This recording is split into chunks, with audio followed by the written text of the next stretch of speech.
Hoje vamos refletir sobre as temáticas vocação dos leigos, a renovação da vida religiosa e a relação entre vida consagrada e o laicado pós-concílio.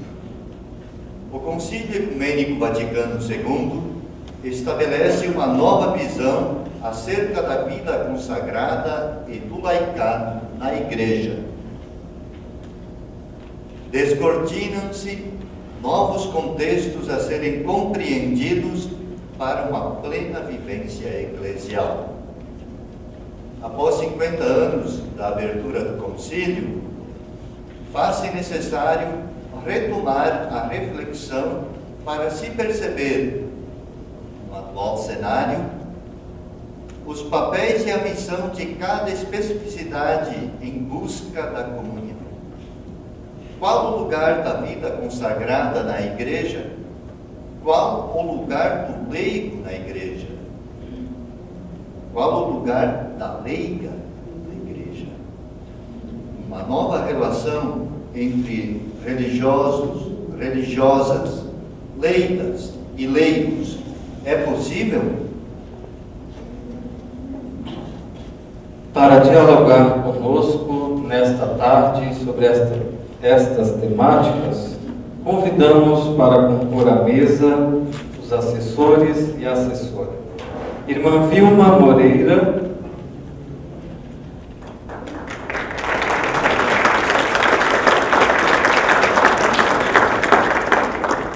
professor Ricardo Espíndola e professor César Augusto Couso. Chamamos também para mediar este debate Sérgio Coutinho, professor de Teoria Política, de História da Igreja no Instituto São Boaventura dos Franciscanos Conventuais em Brasília, assessor da Comissão Pastoral para o Laicado da CNBB, no setor Comunidades Eclesiais de Base e presidente do Centro de Estudos em História da Igreja na América Latina. Ele irá apresentar os assessores convidados e mediar este debate. Sejam todos bem-vindos, tenhamos todos uma boa tarde. Muito boa tarde a todos e a todas. Eu não estou muito animado não, né? O tema hoje é pouco interessante, né? Sobre laicato, vida religiosa, então nem se fala. Gente, bom estar aqui presente com vocês.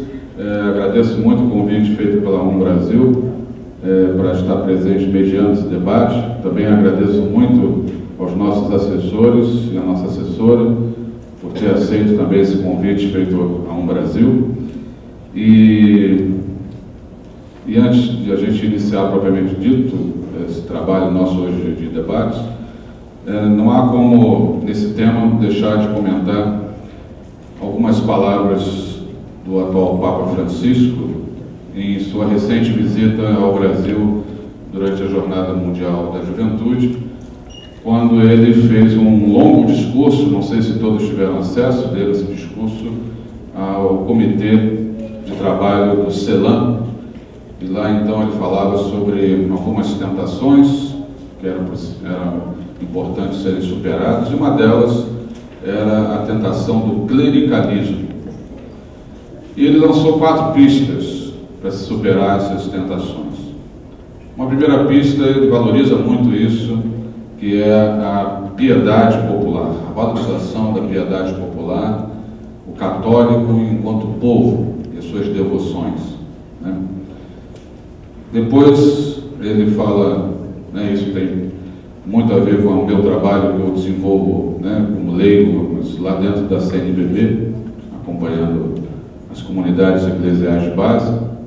Aqui em Brasília não é muito comum falar de SEB, né? Vamos falar SEB, o pessoal entende Companhia Energética de Brasília, né? Mas no Brasil ainda continua muito forte as SEBs. Então ele fala lá, para superar o clericalismo, grupos bíblicos, os nossos famosos círculos bíblicos, os grupos de reflexão bíblica, onde nosso povo está lá dentro da Bíblia, com a Bíblia, né, na mão, um olho na vida, um olho na Bíblia, um olho na Bíblia, um olho na vida. As próprias comunidades eclesiais de base, o próprio Papa fala isso, e também os conselhos pastorais. Tudo isso em vista de um laicato maduro.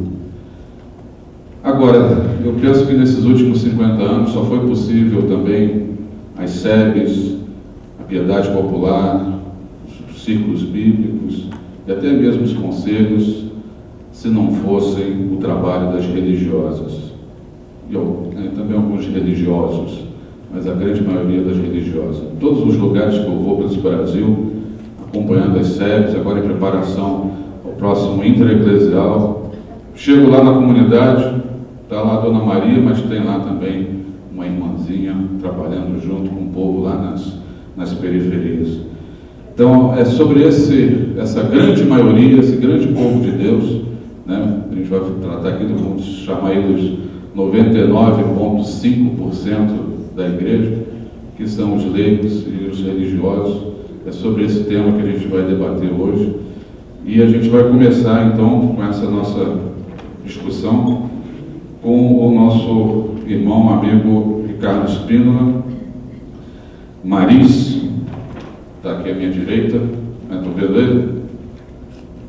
Ricardo, ele é pedagogo, tem um mestrado em educação e o doutorado em sociologia pela Universidade de Brasília.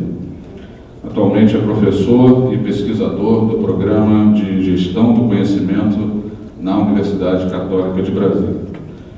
Ricardo, então você tem em torno de 30 minutos, né? Depois a gente vai ter um momento para debate.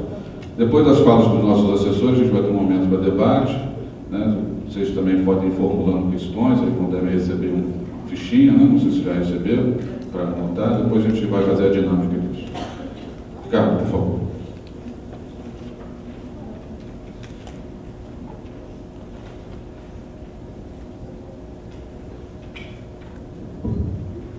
Obrigado, Sérgio. Boa tarde. Boa tarde. Quero agradecer essa oportunidade. Eu estive aqui no primeiro encontro desse ciclo de debate, na abertura, e agora a oportunidade de voltar. Eu não sei se esse som tá bom, tá bom? Tá? Tem um eco, eu tô com a impressão que tem alguém aqui atrás falando um espreito aqui. É com muita alegria poder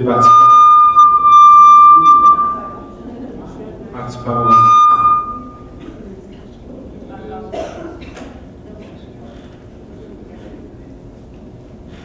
O do Sérgio é mais seguro. Falei que tinha uma coisa errada, vocês não acreditam em mim. E na verdade, eu pretendo tratar com vocês, partilhar com vocês, 2 pontos do documento sobre o apostolado dos leigos. O César, que vai seguir a fala, é um especialista na área e com certeza vai fazer uma abordagem mais ampla do documento, então eu vou me dar o luxo de destacar 2 pontos e se eu falar muita besteira ele corrige na sequência. O documento do apostolado, sobre o apostolado dos leigos, ele aponta tanto a natureza como os campos e os tipos de atuação dos leigos e leigas na igreja. Ele destaca também princípios e orientações dessas ações. Todas essas dimensões são importantes, mas como eu disse, eu pretendo destacar duas questões. O primeiro faz parte da própria essência do documento. O documento assume e sinaliza de que os leigos possuem um apostolado, uma ação apostólica. Ao assumir que leigos e leigas possuem uma vocação, ou seja, são também chamados por Deus, e a partir dessa vocação possuem uma missão apostólica, o concílio ele aponta uma espécie de inscrição social dos leigos e leigas dentro da igreja. Inscrição que se desdobra a partir do campo de atividades, dentro e fora da própria igreja. Ou seja, leigos e leigas, com base no decreto que o documento aponta, não possuem uma ação de objeto da ação da igreja. Os leigos e leigas não são um objeto da ação da igreja. Eles compõem a ação da igreja. Eu acho que essa é uma primeira distinção importante que o decreto nos aponta. Talvez, ao menos no plano sociológico, me parece essa o apontamento fundamental do documento. Ele estabelece parâmetros para as relações internas da igreja entre leigos e religiosas, quando sinaliza de que os leigos, então, possuem um apostolado, possuem uma ação apostólica. E então, nós, leigos e leigas, precisamos aprender, ou reaprender, a nos ocupar nesse espaço-tempo dessa ação apostólica. Para esse aprendizado necessário para a gente hoje, existem vários caminhos. Nós podemos, por exemplo, assumir o decreto como uma situação ideal e o que está correto dentro do decreto atende plenamente o que está colocado. E o que não está correto deve ser destacado, deve ser abandonado. Essa seria uma perspectiva idealista de lidar com esse documento. Nós podemos também continuar assumindo uma postura muito comum entre nós, leigos e leigas, dentro da igreja, que é uma posição em torno da prática, em torno de um tarefismo sem reflexão, seguindo fazendo as coisas na medida que elas são demandadas, sem nos perguntar muito pelos motivos do que eu estou fazendo, pelo sentido do que eu estou fazendo e o que eu faço para me levar e para onde isso tudo está caminhando. Nós podemos continuar seguindo, então, ocupando esses espaços, como sempre, fazendo a roda girar, sem nos perguntar para onde ela está nos levando. Eu acredito que essa nossa ação, nessa perspectiva, que é uma perspectiva prática, é como se a nossa boa ação, uma boa intenção bastasse para essa ação. Para além dessa postura idealista no primeiro momento, ou prática no segundo, nós podemos ainda assumir uma terceira postura, que é uma posição pragmática diante do documento, diante desse concílio. O que aponta e possui uma distância significativa, o que a gente hoje verifica no documento e a igreja que a gente está conseguindo construir tem uma distância, e eu posso ter um olhar pragmático sobre isso e falar, olha, isso sempre foi assim, sempre será, sempre continuará sendo, e a latitans eu só quero saber do que pode dar certo. Então eu não tenho tempo a perder com essas coisas, vou continuar me envolvendo só naquilo que dá certo. O problema dessa perspectiva pragmática é que nem sempre o que dá certo é certo. E aí a gente tem que se perguntar por isso. Para além dessas três perspectivas aqui apresentadas de maneira muito sintética, nós podemos assumir uma compreensão que acolhe o sentido apontado pelo concílio como um alimento para a nossa ação, como uma meta a ser alcançada. Alimento que se dá dentro de um contexto concreto, ou seja, assumir que nós não somos somente os nossos condicionamentos, como a perspectiva prática e pragmática acaba por assumir, mas também que nós construiremos nesse nosso caminho, ele não vai ser construído negando a existência dos condicionamentos. Não existe uma perspectiva idealista também, não me parece um bom caminho. O que eu estou tentando sinalizar de maneira introdutória é que, como leigo e leiga diante do documento, eu posso ter uma perspectiva idealista e tomar esse mundo perfeito apontado, tomar o documento como um mundo perfeito e só admitir aquilo que está na perfeição. Posso seguir uma perspectiva prática e não me perguntar pelas coisas, vou fazendo. Ou numa perspectiva pragmática e me encontrar dentro da relação de poder que existe dentro da estrutura, entender bem o jogo e jogar o jogo. Como leigo e leigo eu posso fazer isso. E eu quero defender hoje aqui, partilhar com vocês e depois debater, uma perspectiva que é a perspectiva da praxis diante desse documento, que busca então reunir a ação à sua intenção original, o projeto ao contexto. Busca uma prática que pensa a si mesma. A praxis é uma ação elaborada e reelaborada constantemente a favor da transformação da sociedade. Na praxis, as utopias do Concílio Vaticano II ganham uma força de inédito viável, que é uma categoria do Paulo Freire, ou cunhada pelo Paulo Freire, para descrever uma utopia possível. Nos interessa arrancar, ou recolher, ou retirar, ou nos alimentar de uma utopia possível a partir dos desdobramentos do documento, que nos mobiliza, que norteia a nossa ação, que anima, que nos ajuda a avaliar a caminhada. Eu penso que a questão da ação apostólica é o grande eixo do documento. Não sei se o César vai concordar com isso, mas e refletir isso a partir da praxis é de fato um caminho efetivo para a sua realização como projeto e vocação dos leigos e das leigas dentro da igreja. Vocação a ser realizada, como eu já sinalizei, dentro e fora da igreja, porque a missão da própria igreja, como reflexo da missão de Jesus Cristo, não é para si mesma como instituição, mas para e no mundo, em especial nas periferias. O segundo ponto que eu quero partilhar com vocês é sobre uma temática que me parece que perpassa o documento todo, mesmo que de maneira implícita, não declarada em muitos trechos do texto, que é a temática da autonomia da ação apostólica dos leigos e leigas. Me parece que aqui é uma questão fundamental para a gente aprofundar. Para tratar essa questão com devido cuidado, eu queria só nortear conceitualmente o que eu estou entendendo com autonomia. O conceito de autonomia faz parte de um conjunto de conceitos que expressam uma compreensão do ser humano, uma implicação no fazer e no projeto da sociedade, e uma consequência no método de qual caminho que nós vamos tomar. Ou seja, eu estou tomando o conceito de autonomia como princípio, é a dimensão filosófica do conceito, como meta a ser alcançada, eu tenho a autonomia como algo a ser buscado, isso é uma dimensão pedagógica, política, e tenho a autonomia como um meio ou método, caminho a ser trilhado, e essa é a dimensão pedagógica do conceito de autonomia. Esse conceito está circunscrito numa reflexão que é a capacidade de fazer as coisas, de governar o seu fazer, de ter consciência do que está se fazendo, de construir coletivamente os rumos dos projetos.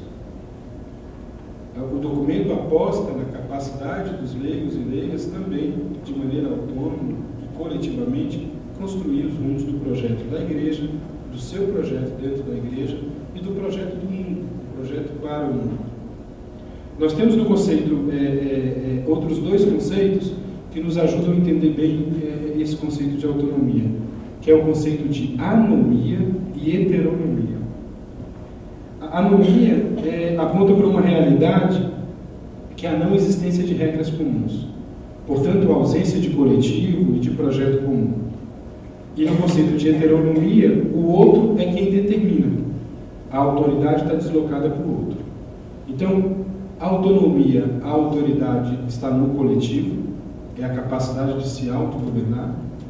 Heteronomia, hétero, o diferente, é o outro que determina, a autoridade está no outro.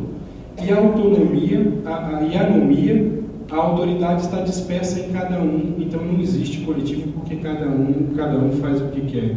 Seria uma perspectiva autoritária do espontaneismo. Cada um faz da maneira que acha. Pensar o apostolado dos leigos e leigos a partir da perspectiva, por exemplo, da anomia, é apontar para uma espécie de igreja de bolso. Cada um faz a sua igreja. Cada um constrói a igreja da forma que quer, das necessidades específicas, não se constituindo num grupo, mas num amontoado de individualidades. Esse caminho, muito presente em virtude da nossa falta de organização, por exemplo, dos grupos de base, que o Sérgio sinalizava agora há pouco, quer dizer, a falta de alimentar essa articulação dos pequenos coletivos dentro da igreja, esse caminho da anomia tem sido uma experiência, infelizmente, marcante dentro da nossa experiência de leigos e leigas. Cada um pensando em si próprio, nos seus próprios desejos e organizando uma igreja como uma justa posição de anomias e não um grupo, um corpo comum. Por outro lado, pensar o apostolado na perspectiva de heteronomia é deslocar o direcionamento e a responsabilidade para o clérigo. É como se a autoridade se deslocasse para o clérigo. que possui o papel, na verdade, de velar, mas não de conduzir a ação apostólica dos leigos. Heteronomia se faz necessária na relação com crianças, e mesmo assim numa perspectiva de superação. Mesmo com criança, a gente não quer ela dependente da gente o tempo todo. A gente tem uma relação de heteronomia enquanto ela não cresce. Mas quando ela tem capacidade de fazer discernimento, a gente quer que ela supere essa dimensão. A heteronomia, quando estabelecida em relação entre adultos, possui um resultado muito delicado. No nosso caso, relações heterônomas entre o clérigo e o laicato geram um laicato infantil, infantiliza os leigos e leigas. Se infantilizar os adultos nos processos, como eu vou desejar protagonismo com o resultado esperado? Aqui tem uma questão fundamental. Eu não posso caminhar de forma infantil e lidar de forma infantil com os leigos e leigas e desejar como resultado disso o protagonismo em relações autônomas. Não vai dar certo. O resultado é fruto do processo. A autonomia não é fazer por conta própria, desvinculada de contexto, condicionamento, mas a tomada de consciência da sua própria ação, sua importância, limite e suas relações. A autonomia é uma condição humana de quem projeta antes de fazer, sonha antes de realizar, realiza para alimentar seus sonhos. Como condição humana, não nos liberta dos outros, já que os outros nos constituem. Pelo contrário, acolhe o outro, acolhe a diversidade e aposta nas relações como um meio de construir o humano que somos como vocação. A autonomia, nesse sentido, não desvincula leigos e leigas da Igreja, que eles são parte constituinte. Isso seria anomia. Também não reforça uma relação infantilizadora que expulsa o pensar e o agir refletido dos leigos e leigas. A autonomia é a perspectiva de um agir consciente, que assume seu papel apostólico, que se realiza em grupo e através de uma praxis criativa, do projeto que nos une, o projeto de Jesus Cristo. Um sonho de humanidade que cabe a todos nós construir. Um sonho de todos e todas, e onde nós todos e todas somos colaboradores e colaboradoras. Talvez o mais belo sonho sonhado por nós. Obrigado.